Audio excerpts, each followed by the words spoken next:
स्वागत है आप सभी का माया एकेडमी यूट्यूब चैनल पे। इस वीडियो में हम आधुनिक भारत यानी मॉडर्न हिस्ट्री से संबंधित अपने पार्ट 6 को डिस्कस करेंगे। ये जितने भी क्वेश्चन कराए जा रहे हैं ये आपके एग्जाम के पॉइंट ऑफ व्यू से बहुत ज़्यादा इंपॉर्टेंट है और प्रीवियस ईयर एग्जामों में इस टाइप के क्वेश्चन देखने को भी मिला है। तो चलिए बिना देरी के अपने डिस्कशन को स्टार्ट करते हैं। इसमें हमारा जो फर्स्ट क्वेश्चन है ये है, दयानंद सरस्वती द्वारा आर्य समाज की स्थापना किस वर्ष की गई। इसका जो सही आंसर होगा ऑप्शन सी 1875 में। आर्य समाज की स्थापना 1875 में बंबई में की गई थी। नेक्स्ट दूसरा क्वेश्चन है, वेदों के पुनरुत्थान का श्रेय किसे दिया जाता है। इसका जो सही आंसर होगा ऑप्शन सी दयानंद सरस्वती। और दयानंद सरस्वती के द्वारा ही वेदों की ओर लौटो का नारा भी दिया गया था। साथ में ही दयानंद सरस्वती ने ही पाखंड खंडनी पताका भी फहराई गई थी। ये भी एग्जाम में पूछा जाता है, पाखंड खंडनी पताका किसके द्वारा फहराई गई थी, तो दयानंद सरस्वती के द्वारा। वेदों की ओर लौटने का नारा किसने दिया था, दयानंद सरस्वती ने दिया था। थर्ड जो क्वेश्चन है, प्रसिद्ध पुस्तक सत्यार्थ प्रकाश किसके द्वारा लिखा गया है। इसका जो सही आंसर होगा ऑप्शन डी दयानंद सरस्वती के द्वारा। दयानंद सरस्वती को ही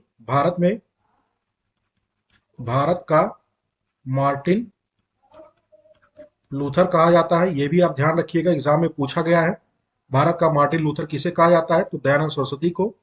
इसमें हमारा जो नेक्स्ट क्वेश्चन होगा, ये चौथा क्वेश्चन,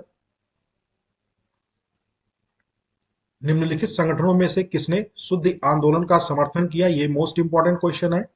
इसका जो करेक्ट आंसर होगा ये होगा आपका ऑप्शन ए आर्य समाज। पांचवा क्वेश्चन है, निम्नलिखित में से किसने कहा था कि अच्छा शासन स्वशासन का स्थापन नहीं है। इसका जो करेक्ट आंसर होगा ये होगा आपका option C Dayanand Saraswati. Next question है छठवां, निम्न में से किस व्यक्ति ने सर्वप्रथम स्वराज्य शब्द का प्रयोग किया और हिंदी को राष्ट्रभाषा माना। इसका जो सही आंसर होगा ऑप्शन बी दयानंद सरस्वती। सातवां क्वेश्चन है मोस्ट इंपॉर्टेंट, निम्नलिखित को कालानुक्रम में रखकर सही विकल्प का चयन कीजिए। इसमें हमारा जो करेक्ट आंसर होगा ऑप्शन बी 1, 2, 4 और 3, यानी तुलसीदास, ये 16वीं शताब्दी से संबंधित है। राजा राम मोहन राय 1772 से 1833। वहीं दयानंद सरस्वती जी 1824 से 1883, जबकि विवेकानंद 1863 से लेके 1902-3 के आसपास से संबंधित है। तो इसलिए जो हमारा जो करेक्ट आंसर होगा ऑप्शन बी 1, 2, 4 और 3 होंगे। नेक्स्ट जो क्वेश्चन है आठवां, प्रार्थना समाज की स्थापना किसने और कब की थी। इसका जो करेक्ट आंसर होगा ऑप्शन डी आत्माराम पांडुरंग ने 1867 में की थी इसकी स्थापना। तो ये प्रार्थना समाज की स्थापना कहाँ हुई थी ये भी अगर पूछा जाए तो बंबई में इसकी स्थापना हुई थी। किसकी प्रेरणा से, तो केशव चंद्र सेन की प्रेरणा से आत्माराम पांडुरंग ने बंबई में 1867 में प्रार्थना समाज की स्थापना की थी। नौवां क्वेश्चन देख लीजिए, मोस्ट इंपॉर्टेंट है, वेद समाज की स्थापना किसके द्वारा और कब की गई थी। ये मोस्ट इंपॉर्टेंट है। इसका जो करेक्ट आंसर होगा ऑप्शन सी शिव नारायण अग्निहोत्री के द्वारा 1987 में देव समाज की स्थापना लाहौर में की गई थी। ये जगह का भी नाम आप ध्यान रखिएगा। वेद समाज लाहौर से संबंधित है। इसकी स्थापना शिव नारायण अग्निहोत्री ने 1987 में की थी। 10वां क्वेश्चन है, सत्य शोधक समाज की स्थापना किसने और कब की थी। तो इसका जो करेक्ट आंसर होगा ऑप्शन बी ज्योतिबा फूले 1873। ज्योतिबा फूले की एक प्रसिद्ध पुस्तक है जिसका नाम है गुलाम गिरी। ये भी एग्जाम में पूछा जाता है, गुलाम गिरी किसकी पुस्तक है, तो आपको ध्यान रखना है ज्योतिबा फूले की पुस्तक है। 11वां क्वेश्चन देख लीजिए, वह बंगाली नेता कौन था जिसने सामाजिक धार्मिक सुधारों का विरोध किया और रूढ़िवादिता का समर्थन किया। इसका जो करेक्ट आंसर होगा ऑप्शन ए राधाकांत देव। राधाकांत देव ने 1830 में धर्म सभा की स्थापना की थी और इसी सभा ने सामाजिक और धार्मिक सुधारों का विरोध किया तथा रूढ़िवादिता का समर्थन किया था। तो अगर सभा का भी नाम पूछा जाए कि किस संस्था ने या किस संगठन ने सामाजिक और धार्मिक सुधारों का विरोध किया? तो धर्म सभा उसका नाम होगा।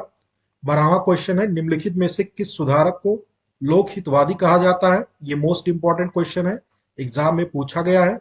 इसका जो करेक्ट आंसर होगा ऑप्शन डी, गोपाल हरि देशमुख को। 13वां जो क्वेश्चन है, महाराष्ट्र में विधवा पुनर्विवाह हेतु आंदोलन का नेतृत्व किसने किया था? ये मोस्ट इंपॉर्टेंट क्वेश्चन है। इसका जो करेक्ट आंसर होगा ऑप्शन ए, विष्णु परशुराम पंडित के द्वारा। इन्होंने 1850 में विडो मैरिज एसोसिएशन की स्थापना की थी। 14वां जो क्वेश्चन है, निम्नलिखित में से कौन सा युग्म सही सुमेलित नहीं है? ये आपको बताना है कौन सा युग्म सही सुमेलित नहीं है। तो 14वें का जो करेक्ट आंसर होगा option D, social reform association. ये श्री राम वाजपेयी के द्वारा नहीं की गई थी, ये रनाडे के द्वारा की गई थी। शेष जो ए, बी और सी है ये सही सुमेलित है। Servant of India society Gopal Krishna Gokhale, social service league N M. Joshi, Seva Samiti HL. कंजूरू के द्वारा स्थापित की गई थी। 15वां क्वेश्चन है, निम्नलिखित कथनों पर विचार कीजिए। इसमें जो हमारा फर्स्ट स्टेटमेंट है, आर्य समाज की स्थापना 1845 में हुई थी। सेकंड है, दयानंद सरस्वती इसकी स्थापना कलकत्ता में की थी। 13वां है, केशव चंद्र सेन के नेतृत्व में ब्रह्म समाज ने नारी शिक्षा के लिए आंदोलन चलाया। चौथा है, विनोबा भावे ने सर्वोदय समाज की स्थापना की थी। तो इसमें से बताना है आपको कौन सा स्टेटमेंट सही है। 15वें का जो करेक्ट आंसर होगा ऑप्शन डी, 3 और 4 सही है। आर्य समाज की स्थापना भी ऊपर बताया गया है, 1875 में हुई थी। ठीक है, दयानंद सरस्वती ने इसकी स्थापना कलकत्ता में नहीं, बंबई में इसकी स्थापना की थी। तो इसलिए फर्स्ट और सेकंड ये स्टेटमेंट गलत है। इस हिसाब से हमारा जो सही आंसर होगा ऑप्शन डी, 3 और 4 सही हो जाएगा। 16वां क्वेश्चन है, 1856 में निम्न में से कौन सा कानून पारित हुआ था? ये आपको बताना है। इसका जो करेक्ट आंसर होगा ऑप्शन बी, 1 और 3, धार्मिक असुविधा कानून और हिंदू विधवा पुनर्विवाह कानून पारित हुआ था 1856 में। 17वां क्वेश्चन है, शारदा अधिनियम के अंतर्गत लड़कियों एवं लड़कों के विवाह की न्यूनतम आयु कितनी निर्धारित की गई थी? इसका जो सही आंसर होगा ऑप्शन बी, 14 और 18 वर्ष। नेक्स्ट क्वेश्चन है, भारत में थियोसोफिकल सोसाइटी की स्थापना किसके द्वारा और कब की गई थी? इसका जो सही आंसर होगा ऑप्शन ए, एच.पी. ब्लाउस्की, 1882 में। 19वां क्वेश्चन है, निम्नलिखित में से कौन सा विकल्प सही सुमेलित नहीं है? इसका जो सही आंसर होगा option B, Ramakrishna Mission. Ramakrishna Mission की शुरुआत विवेकानंद के द्वारा हुई थी, ना कि रामकृष्ण परमहंस के द्वारा। 20वां क्वेश्चन है, सूची 1 को सूची 2 के साथ सुमेलित कर सही उत्तर का चयन कीजिए। देखिए, ब्रह्म समाज ये कलकत्ता में इसकी स्थापना हुई थी। मानव धर्म सभा सूरत में। आर्य समाज बंबई में। जबकि नदवा उल उलमा लखनऊ में इसकी स्थापना हुई थी। तो इस हिसाब से जो इसका सही आंसर होगा ऑप्शन डी। 21वां क्वेश्चन है, भारत सेवक मंडल की स्थापना किसने और कब की थी? ये मोस्ट इंपॉर्टेंट क्वेश्चन है। तो इसका जो सही आंसर होगा ऑप्शन डी, गोपाल कृष्ण गोखले, 1905 में। 22वां क्वेश्चन है, निम्नलिखित में से किसने कहा था कि यदि भगवान अस्पृश्यता को सहन करते हैं तो मैं उन्हें कभी भगवान नहीं मानूंगा? तो इसका जो करेक्ट आंसर होगा 22वें का ऑप्शन बी, बाल गंगाधर तिलक। 23वां क्वेश्चन है, निम्नलिखित कथनों पर विचार कर सही विकल्प का चयन कीजिए। इसका जो सही आंसर होगा 23वें का ये होगा आपका ऑप्शन ए, 1, 2 और 3 तीनों सही हैं। ब्रह्म समाज एकेश्वरवाद का समर्थन करता है। आर्य समाज ने शिक्षा के विकास में योगदान दिया, जबकि रामकृष्ण मिशन की स्थापना स्वामी विवेकानंद ने की थी। ये तीनों स्टेटमेंट सही हैं। 24वां क्वेश्चन है, निम्नलिखित में से किसकी प्रेरणा से भारत में नारी आंदोलन प्रारंभ हुआ? ये मोस्ट इंपॉर्टेंट क्वेश्चन है। तो इसका जो सही आंसर होगा option D, Jyotiba Phule. 25वां question है, ब्रह्म समाज, रामकृष्ण मिशन और आर्य समाज में क्या समानता थी? ये मोस्ट इंपॉर्टेंट क्वेश्चन है, एग्जाम में पूछा गया है। इसका जो करेक्ट आंसर होगा ऑप्शन ए, तीनों राजनीतिक उद्देश्यों के लिए नहीं बने थे, लेकिन देशभक्ति की भावना के विकास में सहायता दी थी। नेक्स्ट क्वेश्चन है 26वां, उत्तर प्रदेश या संयुक्त प्रांत में देवबंद आंदोलन किस वर्ष प्रारंभ हुआ? ये मोस्ट इंपॉर्टेंट क्वेश्चन है 26वां। इसका जो करेक्ट आंसर होगा ऑप्शन डी 1866 ईस्वी में। 27वां क्वेश्चन है बंगाल का तारकेश्वर आंदोलन 1824 में किसके विरुद्ध हुआ था? तो ये हुआ था मंदिर में भ्रष्टाचार के विरुद्ध। इस हिसाब से हमारा जो सही आंसर होगा ऑप्शन ए। 28वां क्वेश्चन है अभिनव भारत समाज की स्थापना किसके द्वारा और कब हुई थी? तो इसका जो सही आंसर होगा ऑप्शन बी वी.डी. सावरकर 1904 में। अभिनव भारत समाज की स्थापना किस शहर में हुई थी? तो नासिक में। नासिक में वी.डी. सावरकर द्वारा 1904 में अभिनव भारत समाज की स्थापना हुई थी। नेक्स्ट क्वेश्चन है भारत संघ या इंडियन एसोसिएशन के संस्थापक कौन थे? ये भी मोस्ट इंपॉर्टेंट क्वेश्चन है, पूछा गया है बार बार एग्जाम में। इसका जो करेक्ट आंसर होगा ऑप्शन डी सुरेंद्र नाथ बनर्जी। देखिए, इंडियन एसोसिएशन या भारत संघ, इसकी स्थापना सुरेंद्र नाथ बनर्जी प्लस आनंद मोहन बोस, इन दोनों के सहयोग से कलकत्ता में 1876 ईस्वी में भारत संघ की स्थापना हुई थी। 30वां क्वेश्चन है निम्नलिखित को उनके संगठन के आधार पर क्रमवार सजाइए तथा सही विकल्प का चयन कीजिए। तो इसका जो करेक्ट आंसर होगा 30वें का ऑप्शन डी 1, 4, 3 और 2, यानी पहले बॉम्बे एसोसिएशन, फिर इंडियन लीग, फिर इंडियन एसोसिएशन, उसके बाद मद्रास महाजन सभा। बॉम्बे एसोसिएशन की स्थापना कब हुई थी? 1852 ईस्वी में। किसके द्वारा? तो नौरोजी के द्वारा, दादा भाई नौरोजी के द्वारा। वहीं अगर बात करें इंडियन लीग की स्थापना, तो इसकी स्थापना 1875 ईस्वी में शिशिर कुमार घोष के द्वारा। उसके बाद इंडियन एसोसिएशन की स्थापना 1876 ईस्वी में किसके द्वारा? सुरेंद्र नाथ बनर्जी के द्वारा। मद्रास महाजन सभा, ये इसकी स्थापना कब हुई थी? तो 1884 ईस्वी में। नेक्स्ट क्वेश्चन है 31वां, निम्नलिखित में से कौन 1885 में स्थापित बंबई प्रेसिडेंसी एसोसिएशन के संस्थापकों में से एक थे? ये मोस्ट इंपॉर्टेंट क्वेश्चन है। इसका जो सही आंसर होगा ऑप्शन ए फिरोज शाह मेहता। तो बंबई प्रेसिडेंसी एसोसिएशन के संस्थापकों में से फिरोज शाह मेहता एक थे। अगर और भी नाम पूछा जाए, देखिए बदरुद्दीन तैयबजी प्लस केटी तैलंग, ये भी बंबई प्रेसिडेंसी एसोसिएशन से संबंधित थे। 32वां क्वेश्चन है निम्नलिखित युग्मों में से कौन सही सुमेलित नहीं है? इसका जो करेक्ट आंसर होगा ऑप्शन डी 2 और 4। ईस्ट इंडिया एसोसिएशन की स्थापना ये लंदन में हुई थी, जबकि इंडियन एसोसिएशन की स्थापना कलकत्ता में हुई थी। नेक्स्ट क्वेश्चन देख लीजिए 33वां क्वेश्चन, निम्नलिखित संस्थाओं पर विचार कर उनकी स्थापना वर्ष के सही कालानुक्रम को कूट कीजिए। 33वें का जो सही आंसर होगा ऑप्शन ए 1, 2, 3 और 4। देखिए, बंग भाषा प्रकाशिका सभा, इसकी स्थापना 1836 ईस्वी में। लैंड होल्डर सोसाइटी, इसकी स्थापना 1838 में। बंगाल ब्रिटिश इंडिया सोसाइटी 1843 में, जबकि इंडियन लीग की स्थापना 1875 में हुई थी। 34वां क्वेश्चन है कलकत्ता में एशियाटिक सोसाइटी ऑफ बंगाल की स्थापना किसके द्वारा और कब की गई थी? इसका जो करेक्ट आंसर होगा ऑप्शन बी विलियम जोन्स 1784 ईस्वी में। 35वां क्वेश्चन है भारतीय राष्ट्रीय कांग्रेस की स्थापना की थी किसके द्वारा?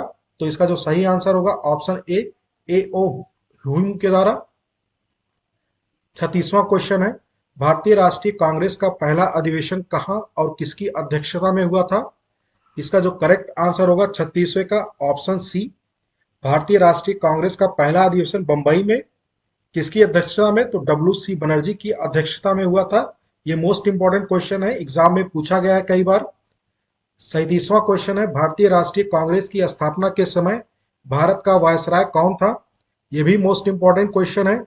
इसका जो सही आंसर होगा ऑप्शन डी लॉर्ड डफरिन। 38वां क्वेश्चन है, निम्न गवर्नर जनरलों में से किसने कांग्रेस को अत्यधिक अल्पसंख्यक लोगों का प्रतिनिधित्व करने वाली कहकर उपहास किया था? इसका जो सही आंसर होगा 38वें का option A Lord Dufferin. Next question देख लीजिए। 39वां क्वेश्चन है, निम्नलिखित में से कौन भारतीय राष्ट्रीय कांग्रेस के स्थापना अधिवेशन में उपस्थित नहीं था? इसका जो करेक्ट आंसर होगा ऑप्शन डी सुरेंद्र नाथ बनर्जी। 40वां क्वेश्चन है, कांग्रेस के लिए समर्थन प्राप्त करने के लिए 1879 में ब्रिटिश कमेटी ऑफ इंडिया स्थापित की गई। निम्न में से उस समिति का सभापति कौन था? ये मोस्ट इंपॉर्टेंट क्वेश्चन है, एग्जाम में पूछा गया है। इसका जो सही आंसर होगा option B William Digby. Next देख लीजिए 41वां क्वेश्चन, भारतीय राष्ट्रीय कांग्रेस के किस अधिवेशन की अध्यक्षता सर्वप्रथम एक मुस्लिम के द्वारा की गई थी तथा उनका नाम क्या था? ये मोस्ट इंपॉर्टेंट क्वेश्चन है। इसका जो करेक्ट आंसर होगा ऑप्शन डी तीसरे अधिवेशन की अध्यक्षता एक मुस्लिम के द्वारा की गई थी। इनका नाम है बदरुद्दीन तैयबजी। ये तीसरा अधिवेशन कहाँ हुआ था ये भी पूछा जाता है एग्जाम में। तो इसका जो सही आंसर होगा ये होगा मद्रास अधिवेशन।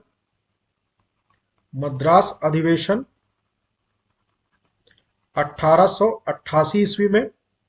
42वां क्वेश्चन है, निम्नलिखित कथनों पर विचार कर सही विकल्प का चयन कीजिए। इसका जो करेक्ट आंसर होगा 42वें का ऑप्शन बी केवल दो सही है। भारतीय राष्ट्रीय कांग्रेस के प्रथम मुस्लिम अध्यक्ष बदरुद्दीन तैयबजी थे। भारतीय राष्ट्रीय कांग्रेस की प्रथम महिला अध्यक्ष सरोजनी नायडू नहीं है, इनका नाम है एनी बेसेंट। नेक्स्ट देख लीजिए 43वां क्वेश्चन, भारतीय राष्ट्रीय कांग्रेस के प्रथम निर्वाचित यूरोपीय अध्यक्ष कौन थे? इनका नाम है जॉर्ज यूले। ऑप्शन बी सही हो जाएगा। इन्होंने इलाहाबाद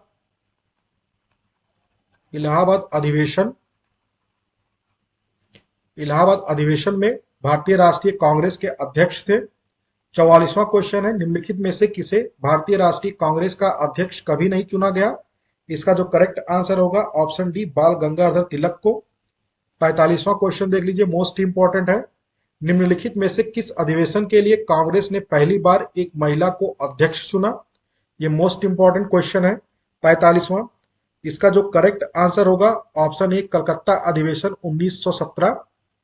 46वां क्वेश्चन है, निम्न में से किसे कांग्रेस की प्रथम भारतीय महिला अध्यक्ष होने का गौरव प्राप्त है? ये पूछा है प्रथम भारतीय महिला, तो इसका जो सही आंसर होगा ऑप्शन सी सरोजनी नायडू। इन्होंने 1925 में कानपुर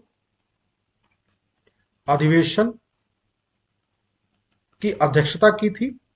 47वां क्वेश्चन है, निम्नलिखित कथनों पर विचार कर सही विकल्प का चयन कीजिए। इसका जो करेक्ट आंसर होगा 47वें का ऑप्शन सी 2 और 3 सही होगा। कांग्रेस का प्रथम अधिवेशन कलकत्ता में नहीं बंबई में हुआ था।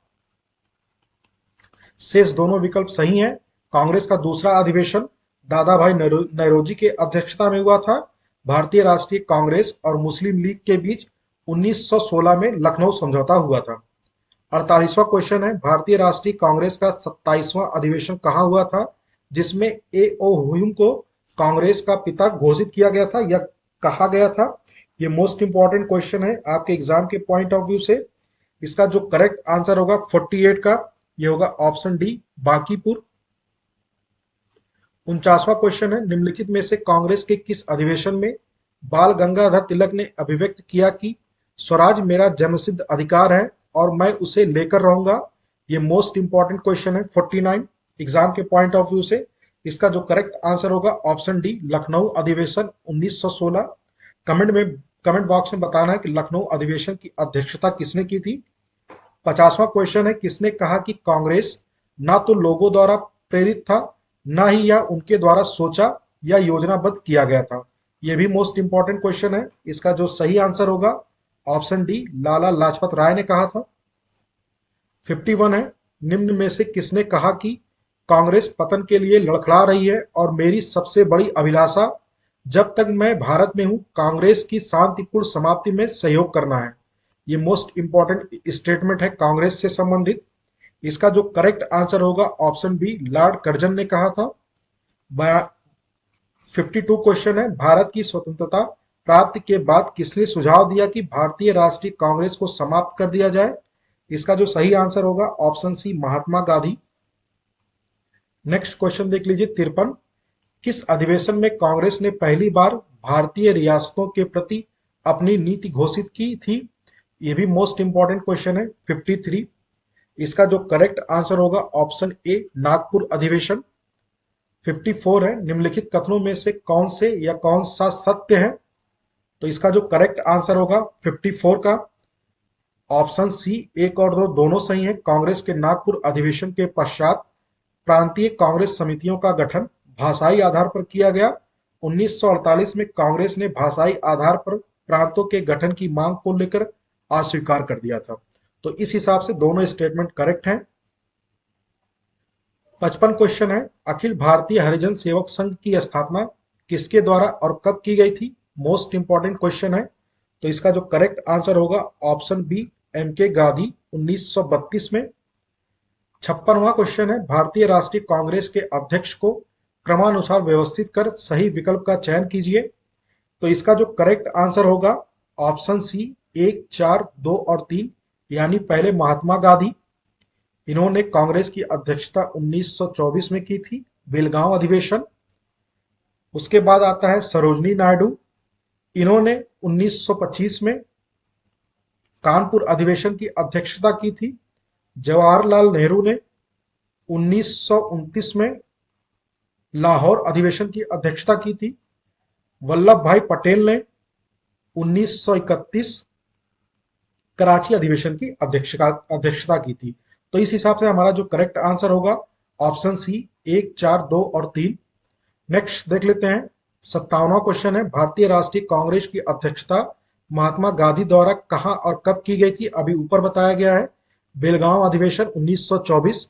58 है, निम्नलिखित में से कौन सा विकल्प सही सुमेलित नहीं है? इसका जो करेक्ट आंसर होगा 58 का ऑप्शन बी सरोजनी नायडू। इन्होंने लखनऊ अधिवेशन नहीं कानपुर अधिवेशन की अध्यक्षता की थी। कानपुर अधिवेशन कब? 1925 में। नेक्स्ट देख लीजिए 59 क्वेश्चन है, निम्नलिखित में से कौन सा विकल्प सही सुमेलित नहीं है? ये मोस्ट इंपॉर्टेंट क्वेश्चन है। तो 59 का जो करेक्ट आंसर होगा ऑप्शन बी जवाहरलाल नेहरू। कराची अधिवेशन नहीं है, ये लाहौर अधिवेशन है 1929 में। नेक्स्ट है 60वां क्वेश्चन, भारतीय राष्ट्रीय कांग्रेस के किस अधिवेशन में जवाहरलाल नेहरू ने समाजवाद को भारत की समस्याओं को हल करने की कुंजी बताया? ये मोस्ट इंपॉर्टेंट क्वेश्चन है पीसीएस के एग्जाम के लिए। इसका जो करेक्ट आंसर होगा ऑप्शन बी लखनऊ अधिवेशन। ये लखनऊ अधिवेशन 1936 में जो हुआ था, ना कि 1916 में। 61वां क्वेश्चन है, भारतीय राष्ट्रीय कांग्रेस की अध्यक्षता करने वाले सबसे युवा व्यक्ति कौन थे? इसका जो सही आंसर होगा ऑप्शन बी अबुल कलाम आजाद। इन्होंने 1923 में कांग्रेस का एक विशेष अधिवेशन हुआ था दिल्ली में, उसकी अध्यक्षता अबुल कलाम आजाद ने की थी। 62वां क्वेश्चन है, भारतीय राष्ट्रीय कांग्रेस के किस अधिवेशन में पहली बार जनगण मन गाया गया था? ये मोस्ट इंपॉर्टेंट क्वेश्चन है। तो इसका जो करेक्ट आंसर होगा ऑप्शन ए कलकत्ता अधिवेशन 1911। नेक्स्ट क्वेश्चन है, किस आंदोलन के कारण भारतीय राष्ट्रीय कांग्रेस का विभाजन हुआ जिसके परिणाम स्वरूप नरम और गरम दल का उद्भव हुआ? ये मोस्ट इंपॉर्टेंट क्वेश्चन है। तो इसका जो करेक्ट आंसर होगा ऑप्शन ए स्वदेशी आंदोलन। 64वां क्वेश्चन है, निम्नलिखित में से किसने 1904 में भारत को स्वशासन देने पर बल दिया? ये मोस्ट इंपॉर्टेंट है। तो इसका जो करेक्ट आंसर होगा ऑप्शन डी दादा भाई नौरोजी। 65वां क्वेश्चन देख लीजिए, निम्नलिखित में से कौन उग्र राष्ट्रवाद के उल्लेखनीय नेताओं में से नहीं थे? ये मोस्ट इंपॉर्टेंट है। तो इसका जो करेक्ट आंसर होगा 65वें का ऑप्शन ए गोपाल कृष्ण गोखले, यानी जी के गोखले। 66वां क्वेश्चन है, किसने कांग्रेस पर प्रार्थना, याचना तथा विरोध की राजनीति करने का आरोप लगाया? इसका जो सही आंसर होगा ऑप्शन बी बाल गंगाधर तिलक ने। नेक्स्ट क्वेश्चन है 67, शेर पंजाब के नाम से इनमें से कौन मशहूर है? ये मोस्ट इंपॉर्टेंट है। इसका जो करेक्ट आंसर होगा 67 का ऑप्शन सी लाला लाजपत राय को कहा जाता है शेर पंजाब। 68 है, निम्न में से किसे लाला लाजपत राय ने अपना राजनीतिक गुरु माना था? इसका जो करेक्ट आंसर होगा ऑप्शन डी मैजनी। 69 क्वेश्चन है, बाल गंगाधर तिलक को किसने भारतीय अशांति का जनक कहा था? ये मोस्ट इंपॉर्टेंट है, पीसीएस के एग्जाम में बार बार ये क्वेश्चन देखने को मिलता है। तो 69 का जो करेक्ट आंसर होगा ऑप्शन सी वैलेंटाइन सिरोल। नेक्स्ट क्वेश्चन है, बाल गंगाधर तिलक को लोकमान्य तिलक के नाम से जाना जाने लगा जब? आपको बताना है इसमें से कौन सा ऑप्शन सही होगा। इसका जो करेक्ट आंसर है ऑप्शन सी, सरकार ने उन्हें रैंड मर्डर्स केस में अभियुक्त बनाया था। किसको? बाल गंगाधर तिलक को। 71 क्वेश्चन है, निम्न में से किस कारण से भारतीय मुसलमान सामान्य रूप से उग्रवादी आंदोलन की ओर आकर्षित आकर्षित नहीं हुए? तो आपको बताना है इसमें से कौन सा कारण सही है। तो 71 का जो करेक्ट आंसर होगा ऑप्शन डी, उग्रवादियों की हिंदू अतीत का राग आलापने की नीति के कारण भारतीय मुसलमान उग्रवादी आंदोलन की तरफ ज्यादा आकर्षित नहीं हुए थे। 72 क्वेश्चन है, कथन एक है बाल गंगाधर तिलक सांप्रदायिकतावादी थे। कथन दो है उन्होंने धर्म का राजनीतिक अस्त्र के रूप में उपयोग किया। तो इसका जो सही आंसर होगा 72 का 72 का ऑप्शन डी, पहला स्टेटमेंट गलत है। बाल गंगाधर तिलक सांप्रदायिकतावादी नहीं थे, जबकि उन्होंने धर्म का राजनीति में अस्त्र के रूप में इस्तेमाल किया था, इसलिए दूसरा स्टेटमेंट सही हो जाएगा। 73 है, अभिनव भारत नामक अंग्रेज विरोधी संगठन की स्थापना किसके द्वारा और कब की गई थी? अभिनव भारत पूछा है। इसका जो करेक्ट आंसर होगा ऑप्शन बी, वीडी सावरकर के द्वारा 1904 में इसकी स्थापना की गई थी। 74 है, निम्नलिखित में से कौन से या कौन सा कथन वीडी सावरकर के बारे में सत्य है? ये मोस्ट इंपॉर्टेंट है, वीडी सावरकर से संबंधित। तो इसका जो करेक्ट आंसर होगा 74 का ऑप्शन ए, 1, 2, 3 और 4 चारों सही हैं। नेक्स्ट देख लीजिए 75 क्वेश्चन, निम्नलिखित में से किसके द्वारा युगांतर पार्टी का नेतृत्व किया गया था? ये मोस्ट इंपॉर्टेंट क्वेश्चन है। तो इसका जो करेक्ट आंसर होगा ऑप्शन ए, जतींद्र नाथ मुखर्जी के द्वारा।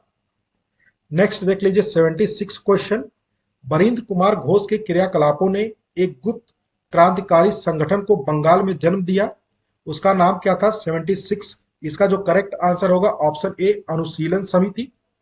नेक्स्ट क्वेश्चन है 77, मुजफ्फरपुर में किंग्सफोर्ड की हत्या का प्रयास किसके द्वारा और कब किया गया था? इसका जो सही आंसर होगा ऑप्शन सी, प्रफुल्ल चाकी 1908। देखिए, प्रफुल्ल चाकी प्लस खुदीराम बोस, इन्होंने 30 अप्रैल 1908 को किंग्सफोर्ड की हत्या का प्रयास किया था, लेकिन दुर्भाग्यवश किंग्सफोर्ड की पत्नी और उसकी बेटी इसमें मारी गई थी। तो इसी वजह से प्रफुल्ल चाकी ने सुसाइड कर लिया था, आत्महत्या कर लिया था, जबकि खुदीराम बोस को फांसी हो गई थी। ठीक है, नेक्स्ट क्वेश्चन देख लीजिए 78, हिंदुस्तान रिपब्लिक एसोसिएशन की स्थापना कहां और कब की गई थी? ये मोस्ट इंपॉर्टेंट क्वेश्चन है 78। इसका जो सही आंसर होगा ऑप्शन बी, कानपुर 1954 में हिंदुस्तान रिपब्लिक एसोसिएशन यानी HRA की स्थापना हुई थी। इस संगठन से देखिए और भी लोग जुड़े हुए थे, जिनका इनमें नाम है राम प्रसाद बिस्मिल, चंद्रशेखर आजाद, जोगेश चंद्र चटर्जी HRA से संबंधित थे। 79 क्वेश्चन है, निम्नलिखित में से कौन हिंदुस्तान रिपब्लिक एसोसिएशन का सदस्य नहीं था? यह मोस्ट इंपॉर्टेंट है 79। इसका जो करेक्ट आंसर होगा option D, Shiv Verma. Next देख लीजिए 80वां क्वेश्चन है, निम्नलिखित में से किसको काकोरी षड्यंत्र के मामले में फांसी हुई थी? यह मोस्ट इंपॉर्टेंट क्वेश्चन है। इसका जो सही आंसर होगा ऑप्शन बी, राम प्रसाद बिस्मिल को। 9 अगस्त 1925 को राम प्रसाद बिस्मिल को फांसी दी गई थी। 81वां क्वेश्चन है, हिंदुस्तान सोशलिस्ट रिपब्लिक एसोसिएशन नामक संगठन की स्थापना कहां और कब की गई थी? यानी HSRA के बारे में पूछा है। तो इस संगठन की स्थापना कब और कहां की गई थी? तो इसका जो करेक्ट आंसर होगा ऑप्शन ए दिल्ली 1928 में।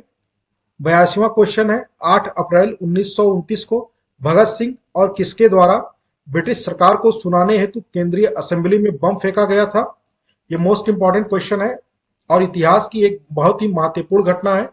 भगत सिंह और बटुकेश्वर दत्त के द्वारा ब्रिटिश सरकार को सुनाने के लिए केंद्रीय असेंबली में बम फेंक दिया गया था। 83वां क्वेश्चन है लाहौर षड्यंत्र कांड में निम्नलिखित में से किस क्रांतिकारी को फांसी नहीं हुई थी। यह भी मोस्ट इंपॉर्टेंट क्वेश्चन है। 83 इसका जो करेक्ट आंसर होगा ऑप्शन ए बटुकेश्वर दत्त को। 84वां क्वेश्चन है भारतीय स्वतंत्रता के लिए फांसी पाने वाले प्रथम रिकॉर्डेड मुस्लिम कौन थे। यह भी मोस्ट इंपॉर्टेंट क्वेश्चन है। इसका जो सही आंसर होगा ऑप्शन सी अशफाक उल्लाह खान। 85वां क्वेश्चन है नीचे दिए गए मुकदमों की सूची को उनके कालानुक्रम के अनुसार व्यवस्थित कर सही विकल्प का चयन कीजिए। इसका जो करेक्ट आंसर होगा 85 का ऑप्शन सी पहले लाहौर मुकदमा आएगा, फिर कानपुर मुकदमा, उसके बाद काकोरी मुकदमा, फिर आता है अंत में मेरठ मुकदमा।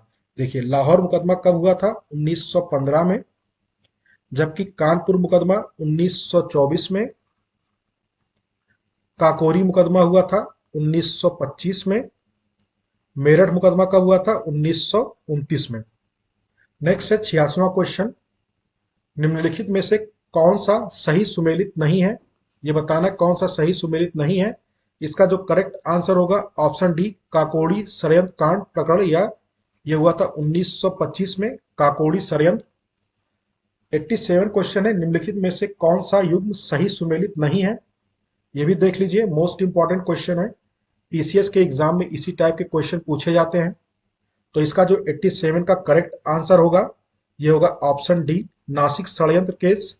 इस पे रास बिहारी बोस संबंधित नहीं है। रास बिहारी बोस किससे संबंधित है तो दिल्ली षड्यंत्र से संबंधित। नेक्स्ट है 88 प्रसिद्ध चटगांव शस्त्रागार धावा किसके द्वारा आयोजित की गई थी।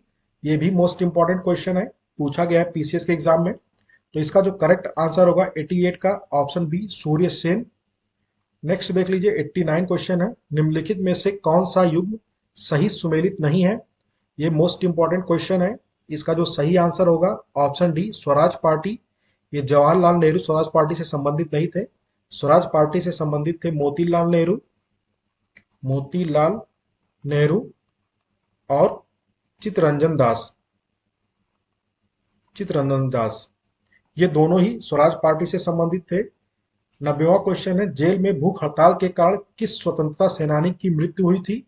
ये मोस्ट इंपॉर्टेंट क्वेश्चन है 90वां क्वेश्चन। इसका जो सही आंसर होगा ऑप्शन सी जतिन दास। 91वां क्वेश्चन देख लीजिए काकोरी केस के अभियुक्तों के बचाव हेतु किसकी अध्यक्षता में एक समिति का गठन किया गया था। ये मोस्ट इंपॉर्टेंट क्वेश्चन है यूपी के एग्जाम के पॉइंट ऑफ व्यू से। तो इसका जो करेक्ट आंसर होगा 91 का ऑप्शन बी गोविंद बल्लभ पंत। 92वां क्वेश्चन है निम्नलिखित में से किसने कहा था कि आलोचना और स्वतंत्र चिंतन एक क्रांतिकारी की दो विशेषताएं हैं। इसका जो सही आंसर होगा ऑप्शन ए भगत सिंह। 93वां क्वेश्चन देख लीजिए किस महिला क्रांतिकारी ने दीक्षांत समारोह में अपनी उपाधि ग्रहण करते समय अंग्रेज गवर्नर पर गोली चला दी। इसका जो करेक्ट आंसर होगा ऑप्शन सी बीना दास। 93 का जो करेक्ट आंसर होगा ऑप्शन सी बीना दास। 94वां क्वेश्चन है लंदन में इंडियन होम रूल सोसाइटी की स्थापना किसके द्वारा और कब की गई थी। इंडियन होम रूल सोसाइटी इसकी स्थापना लंदन में हुई थी। किसके द्वारा श्याम जी कृष्ण वर्मा के द्वारा। कब 1905 ईस्वी में। 95 क्वेश्चन है 95वां क्वेश्चन है आपका गदर पार्टी के पहले सभापति कौन थे तथा इस संगठन की स्थापना कब हुई थी। तो इसका जो करेक्ट आंसर होगा ऑप्शन बी सोहन सिंह भाखड़ा। और इसकी स्थापना कब हुई थी 1913 में। ये गदर पार्टी के पहले सभापति थे। 96वां क्वेश्चन है प्रथम महायुद्ध के दौरान कहां पर भारत की एक अनंतिम सरकार बनी तथा इसके प्रेसिडेंट कौन थे। इसका जो सही आंसर होगा ऑप्शन ए अफगानिस्तान में एक अनंतिम सरकार बनी थी और इसके प्रेसिडेंट थे महेंद्र प्रताप। 97वां क्वेश्चन है मैडम भीकाजी कामा से संबंधित निम्नलिखित कथनों पर विचार कर सही विकल्प का चयन कीजिए। तो 97 का जो करेक्ट आंसर होगा ऑप्शन बी, 2 और 3 ये सही है। यानी मैडम काबा दादा भाई नौरोजी की निजी सचिव रही और इनका जन्म 1861 में हुआ था। फर्स्ट जो है मैडम कामा ने 1907 में पेरिस में राष्ट्रीय ध्वज फहराया था। तो ये पेरिस में नहीं फहराया था, कहाँ फहराया था? जर्मनी में 1907 ईस्वी में फहराया था। इनको मैडम भीकाजी कामा को भारतीय क्रांति की माँ कहा जाता है। ये भी मोस्ट इंपॉर्टेंट पॉइंट है आपके एग्जाम के दृष्टि से। तो अगर पूछा जाए भारतीय क्रांति की माँ किसे कहा जाता है, तो मैडम भीकाजी कामा को कहा जाता है। 98 क्वेश्चन है, निम्नलिखित में से कौन कामागाटा मारू घटना से संबंधित था? तो इसका जो सही आंसर होगा option B, Gurdeep Singh. 99 question देख लीजिए कौन सा है। बंगाल या बंग भंग विरोधी आंदोलन का प्रारंभ किस तिथि से हुआ था? ये मोस्ट इंपॉर्टेंट क्वेश्चन है। तो 99 का जो करेक्ट आंसर होगा ऑप्शन बी, 7 अगस्त 1905 को। देखिए 20 जुलाई 1905 को बंगाल विभाजन का निर्णय लिया गया था। 16 अक्टूबर को 16 अक्टूबर 1905 को बंगाल विभाजन प्रभावी हुआ था, जबकि 7 अगस्त 1905 को स्वदेशी आंदोलन स्वदेशी आंदोलन चलाया गया था। तो बंग भंग विरोधी आंदोलन का प्रारंभ 7 अगस्त 1905 को हुआ था। 100वां क्वेश्चन है, निम्नलिखित में से किसे या किसने बंगाल के विभाजन के विरोध में हुए आंदोलन का नेतृत्व किया? यह भी मोस्ट इंपॉर्टेंट क्वेश्चन है। तो इसका जो करेक्ट आंसर होगा ऑप्शन ए, सुरेंद्र नाथ बनर्जी। इन्होंने जब बंगाल का विभाजन हुआ था तो उस समय जितने भी विरोध हो रहे थे बंगाल में, ये सुरेंद्र नाथ बनर्जी के नेतृत्व में हो रहे थे। तो ये रहा हमारा आज का ये पूरा वीडियो। इसमें हमने मॉडर्न हिस्ट्री से संबंधित 100 महत्वपूर्ण क्वेश्चन को डिस्कस किया है। अगर आपको ये वीडियो पसंद आ रहा हो तो चैनल को एक बार सब्सक्राइब और लाइक जरूर कर दीजिए।